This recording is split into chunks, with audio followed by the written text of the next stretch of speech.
should never, ever put so much of you and your confidence and your reliability in one person to the point that if they walked away from you, you cannot function. There's only one being that deserves that kind of reverence. There's only one being that deserves that kind of place in my life.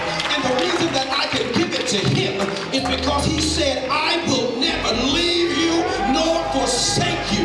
When you get in the fire, I will jump in the fire with you. When you hurt, I will hurt. When you cry, I will cry.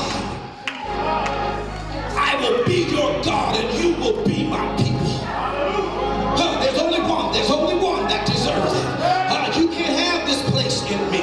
Only God can fulfill this place in my life. God knows I love Pastor D.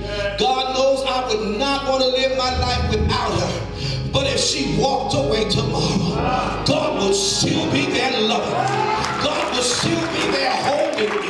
God will still be my Savior, and I will still be his child.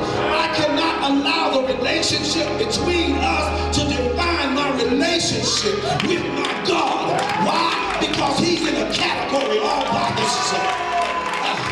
There's no one like him in the heavens above, nor the earth below. So I reserve a place in me.